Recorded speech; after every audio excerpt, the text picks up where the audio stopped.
Hallelujah. Hallelujah. Glory to God in the highest. We extend a warm welcome to all our members. And I'm even enjoying this service more than many services we've had. Even though there are so many, I'm actually enjoying this service. I give God all the glory, all the honor, all the adoration. Hallelujah. He's indeed a miracle working God. Hallelujah. You know, we human beings, we tend to think one way, and God thinks the other way. He says, my ways are not your ways, and my thoughts are not your thoughts. So we commit all our plans in God's hands. May God come to take complete control of our fears. May His name be glorified every day in our lives. Amen. Thank you, Jesus. So we read from the book of Nehemiah chapter 4, and we know that Nehemiah was the one that God sent to build the walls of Jerusalem. The history behind this is that Jerusalem had been burnt after the people of God refused to obey Him when they went to rebellion, and God sent them away from His land for 70 years. And after 70 years, the king that captured them, King Cyrus, actually sent them back and gave them money to rebuild Jerusalem. This was not a Jew. That shows that God can change anybody He wants at any time. Don't ever say that this person is this person is that. No. God can change the most wicked person on this earth. So many examples in the Bible. Paul, the apostle himself, he hated the Christians passionately. He was going everywhere, throwing them into jail. And when they killed Stephen, he was guarding the clothes of those that stoned Stephen to death. But we know who Paul is today.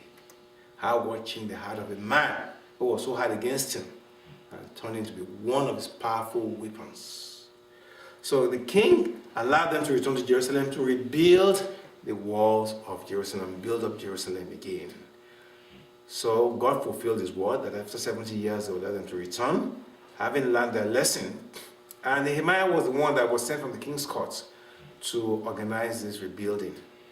Now, right away, why do we need to build a wall? We need to build a wall because a wall protects us. It's a protection against attackers, against marauders who want to come and steal, who want to come inside our property. It also separates us from the people outside. It demarcates our ownership of a piece of land or property. So this Nehemiah went to Jerusalem to rebuild the walls, because at this time there was no wall in Jerusalem. Everything was open. People were coming and going as they want, taking whatever they wanted. And there were other people in the land who are not Jews.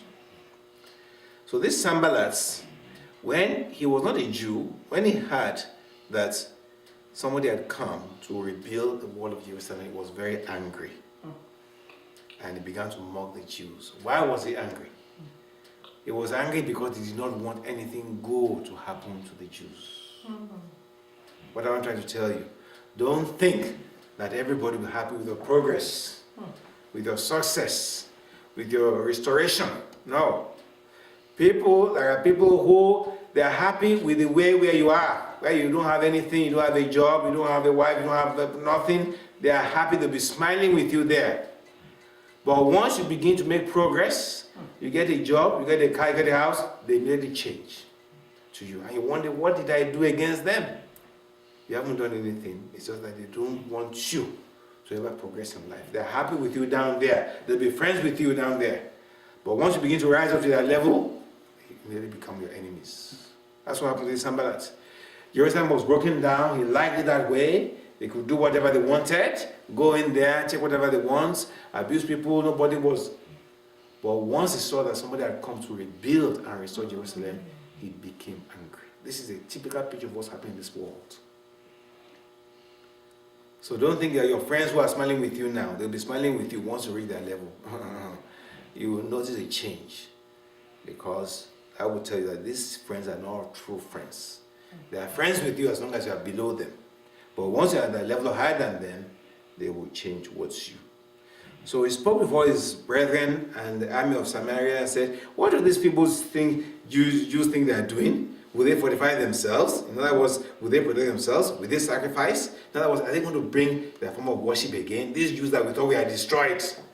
We had destroyed them, bought their temple. Ah, you mean they're going to come again? There are some people who don't ever want you to rise up because they are the ones behind your downfall. They are the same ones who are pleading with you, saying sorry, but actually they are the ones behind it. So when they want to see you going up again, they get very angry. Will they sacrifice? Will they make an end in a day? Will they revive the stones, you see, out of the heaps of the rubbish which are burnt? Because he was the one that was behind the burning. And now he sees that he wants to rebuild and he gets angry. You see? Say, as a famous say that God saved me from my friends, my enemies I can take care of. Now Tobiah the Ammonite, another foreigner in the land, these people normally would not be in the land of Jerusalem. They won't allow them because God has said this land is a holy land. No foreigners are allowed. But because the wall had been broken down, because the way it was burnt, anybody was just coming and going as they wished. So this Ammonite, he said, oh, even that way they build, the fox go up, he said, break it down. That was, no matter what they do, they destroy it. They can never do anything good. You see? It's called Aaronic Pimakuya. They never thought any good of the Jews, would come out of the Jews. So when Nehemiah heard this, he said, hear, oh my God, for we are despised. You see? Turn their reproach, their disgrace upon their own head, and give them for a prey in the land of God. Now let them be captured in their own land. It's a very powerful prayer. When people are mocking you, this is the prayer, you should write this down. This is the prayer you should pray. Say, hear, oh my God. Hear how they are despising me. How they are mocking me. Now, I want you to rise up. Turn their reproach upon me, upon their own head. In other words, whatever they are doing to me, let them experience the same reproach, the same disgrace. And give them of a prayer. Let them be captured, land of captivity. Believe me, if you pray that prayer, 3-night vigil, you'll see what God will do to those people mocking you. You'll see it. Because this is a very powerful prayer. Let's go to Psalm 123, verses 3 and 4. Say, for we are despised. They are mocking us. They are laughing at me because of my downfall. Oh Lord, all those people laughing at my downfall, let that same downfall go upon their own heads. Very powerful prayer points. And give them for a prayer. Let them be captured in the land of captivity. Let them become prisoners. Go on. Where was there? Psalm 123, verses 3 and 4. Have mercy upon us, O Lord. Uh-huh.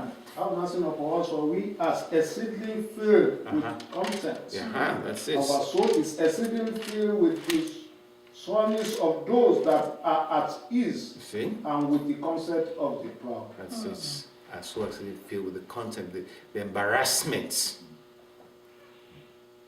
It says, cover not their iniquity, let not their sin be blotted out from before thee, for they have provoked thee to anger before the builders.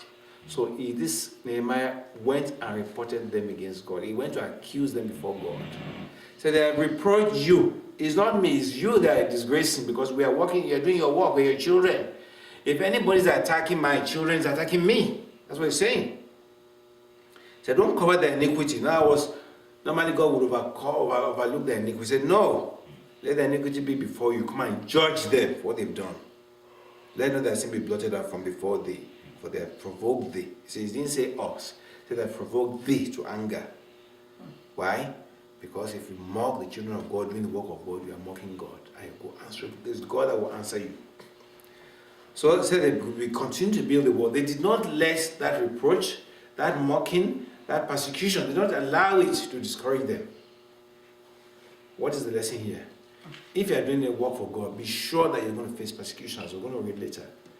People will laugh at you, they will mock you, they will try to discourage you. It's up to you to resist and keep on doing what God has sent you. You remember that you are answerable only to God, not to any man. On the day of judgment, they're not going to say, oh, you stopped the work because they were laughing at you. No. That'll be no excuse. It will be, I was the one that sent you. Why did you not complete the work I sent you to do? Because of people? Don't you know that's what you expect in the world? Don't you know that the world's a marketplace?